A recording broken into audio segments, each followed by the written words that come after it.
Okay guys, आज हम लोग खिलजी वंश के बारे में देखते हैं। पिछली क्लास में हमने गुलाम वंश को देखा। गुलाम वंश की स्थापना 1206 ईस्वी में हुई थी और 1290 ईस्वी को जलालुद्दीन खिलजी ने उनके अंतिम शासक को मारकर खिलजी वंश की स्थापना करी थी 1290 ईस्वी में, और इन्होंने 1320 तक शासन किया। 30 वर्षों तक इनका खिलजी वंश ने शासन किया है दिल्ली सल्तनत के ऊपर। ये दिल्ली सल्तनत का दूसरा राजवंश था। 1290 से 1320 तक इन्होंने शासन किया। यह वंश अपने सैन्य विस्तार, प्रशासनिक सुधारों, अलाउद्दीन खिलजी के शक्तिशाली शासन के लिए प्रसिद्ध है। सबसे महत्वपूर्ण शासक अलाउद्दीन खिलजी रहे हैं इसमें। खिलजी वंश के सभी शासकों का विवरण अब हम डिस्कस करेंगे उनकी विशेषताओं के साथ में। स्थापक हैं जलालुद्दीन फिरोज खिलजी। इन्होंने स्थापना करी 1290 में। 6 वर्ष इन्होंने शासन किया, 1290 से 1296 तक। खिलजी वंश के संस्थापक गुलाम वंश के अंतिम शासक कैकुबाद को हटाकर सत्ता में आए। 70 वर्ष की आयु में सुल्तान बने। इसी वजह से इन्हें सल्तनत काल का सबसे बुजुर्ग शासक माना जाता है।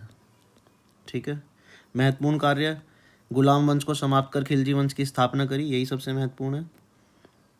किलोखड़ी में अपनी राजधानी बनाई। दिल्ली में भी शासन किया।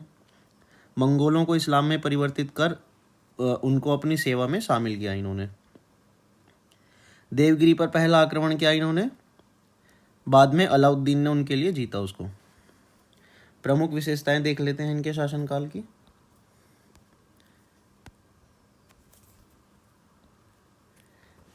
शांति प्रिय और उदार शासक रहे। 70 वर्ष की आयु में शासक बने थे। उदार और शांति प्रिय और क्षमा करने वाला इनका व्यक्तित्व था, इसीलिए क्षमादान जलालुद्दीन कहा जाता है इनको। तुर्की कुलीनों को उनकी नरम नीतियां पसंद नहीं आई। शासन में पुराने गुलाम वंश के अमीरों को इन्होंने शामिल रखा, जिससे खिलजी प्रभाव सीमित रहा। 1296 में इनका भतीजा लगता था और दामाद भी था। इन्होंने अपनी बेटी का निकाह किया था अलाउद्दीन खिलजी के साथ में। अलाउद्दीन खिलजी ने ही इनकी हत्या करके सत्ता को हथिया लिया 1296 ईस्वी में। अलाउद्दीन खिलजी अगला शासक बना। 1296 से 1316 ईस्वी तक शासन किया अलाउद्दीन खिलजी ने। 20 वर्ष का शासन किया। खिलजी वंश का सबसे शक्तिशाली और प्रभावशाली प्रसिद्ध शासक रहा अलाउद्दीन खिलजी। अपने चाचा जलालुद्दीन की हत्या कर सत्ता हासिल की और सल्तनत को अभूतपूर्व ऊंचाइयों तक पहुंचाया। महत्वपूर्ण कार्य इनके देख लेते हैं। सैन्य विजय, 1299 में गुजरात को जीता, 1301 में रणथंभौर को जीता, 1303 में चित्तौड़ को जीता, 1305 में मालवा और दक्षिण भारत में देवगिरी, वारंगल और द्वार समुद्र पर इन्होंने विजय प्राप्त की अलाउद्दीन खिलजी ने। 12 से अधिक मंगोल आक्रमण हुए 1297 से 1308 के बीच में। उनको भी अलाउद्दीन खिलजी ने रोका और दिल्ली सल्तनत की हिफाजत की। बाजार नियंत्रण देख लेते हैं अलाउद्दीन खिलजी का। अनाज, कपड़ा और घोड़ों की कीमतें तय की। 3 बाजार स्थापित किए मेनली इन्होंने, अनाज का, कपड़े का और घोड़े और दास वगैरह खरीदने बेचने के लिए। प्रशासनिक सुधार की अगर बात करें तो स्थायी सेना की स्थापना करी इन्होंने। पहला सुल्तान है दिल्ली का जिसने स्थायी सेना की स्थापना की। घोड़ों को दागने की प्रथा की शुरुआत करी और जासूसी व्यवस्था इन्होंने मजबूत की। निर्माण की अगर बात करें, क्या क्या निर्माण कराया? अलाई दरवाजा। कुतुब मीनार का जो दरवाजा है उसको अलाई दरवाजा बोलते हैं, तो इसमें कंफ्यूज मत होना। कुतुबुद्दीन ऐबक ने कुतुब मीनार की नींव रखी, उसको पूरा कराया इल्तुतमिश ने। लेकिन उसके बाहर जो दरवाज़ा है अलाई दरवाज़ा नाम का, उसको अलाउद्दीन खिलजी ने बनवाया था। सीरी फोर्ट जो है दिल्ली का, वो भी अलाउद्दीन खिलजी ने बनवाया है। होजे अलाई, ये एक होज है जलाशय, वो भी अलाउद्दीन खिलजी का बनवाया हुआ है। इन्होंने खुद को सेकंड सिकंदर, ये मिसप्रिंट है, सिकंदर द्वितीय या सेकंड सिकंदर इन्होंने उपाधि धारण की। विश्व विजेता की उपाधि इन्होंने ली। सख्त बाजार नियंत्रण और कठोर दंड व्यवस्था इन्होंने अपने राज्य में लागू की। साम्राज्य का दक्षिण भारत तक विस्तार किया, जो पहले किसी सुल्तान ने नहीं किया था। पहला सुल्तान है दिल्ली सल्तनत का जिसने अपने राज्य का विस्तार दक्षिण भारत तक किया है। धार्मिक नेतृत्व को कमजोर कर सेना पर आधारित शासन किया इन्होंने अपने जो धार्मिक नेता थे उनको बहुत अधिक महत्व नहीं दिया, उनको नाराज किया। उनका कहना बहुत अधिक, राज्य में उनकी दखलंदाजी इन्होंने नहीं की और सेना और बल के आधार पर इन्होंने अपना शासन किया।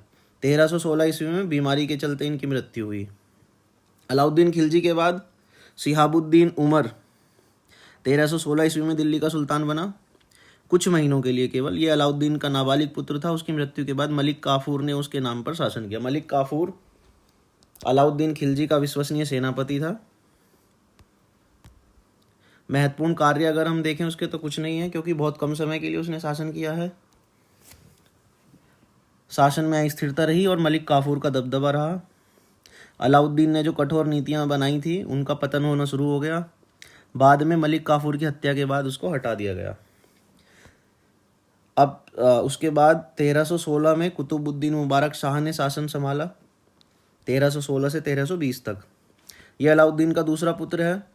मलिक काफूर को हटाकर इसने सत्ता हासिल की। महत्वपूर्ण कार्य की अगर हम बात करें, अलाउद्दीन के बाजार नियंत्रण और सैन्य सुधारों को समाप्त कर दिया, स्वयं को खलीफा घोषित किया और धार्मिक नेताओं को प्रभाव दिया। ये एक विलासी और अक्षम शासक रहा, विलासी प्रवृत्ति का व्यक्ति था। दरबार में अनुशासनहीनता भी प्रारंभ हो गई, जिसकी वजह से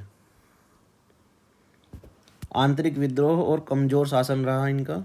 1320 में खुसरो खान ने इसकी हत्या करके सत्या को हथिया लिया और इस तरह से जो है 1320 में खिलजी वंश का अंत हो गया। खुसरो खान ने मुबारक शाह की हत्या के बाद कुछ समय तक शासन किया, लेकिन 1320 में पंजाब के गवर्नर गाजी मलिक,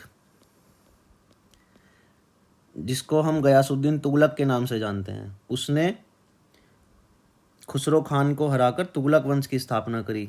कब की? 1320 ईस्वी में। गाजी मलिक यानी गयासुद्दीन तुगलक ने तुगलक वंश की स्थापना की 1320 ईस्वी में। और इस तरह से 30 साल तक चलने वाला, 1290 से 1320 तक चला खिलजी का जो साम्राज्य था, खिलजी सल्तनत, उसका अंत हुआ और 1320 में तुगलक वंश की स्थापना हुई। खिलजी वंश की अगर समग्र वंश की विशेषताओं की बात करें, अलाउद्दीन ने नेतृत्व में सल्तनत का सबसे बड़ा विस्तार किया। खासतौर से दक्षिण भारत का इन्होंने जो है वो दक्षिण भारत की तरफ इन्होंने कूच किया था। बाजार नियंत्रण बहुत अच्छा रहा। स्थायी सेना की शुरुआत अलाउद्दीन खिलजी ने करी है। स्थायी सेना, पहले सब टेम्परेरी सेना रखते थे, स्थायी सेना की जो है अलाउद्दीन खिलजी ने शुरुआत करी है। जासूसी व्यवस्था शुरू करी, घोड़ों को दागने का और जो सैनिकों का हुलिया रखने की व्यवस्था भी इन्होंने शुरू करी थी, जासूसी व्यवस्था शुरू करी। तो ये सब चीज़ें थी खिलजी वंश में। बाकी हम अगली वीडियो में देखते हैं। Thank you.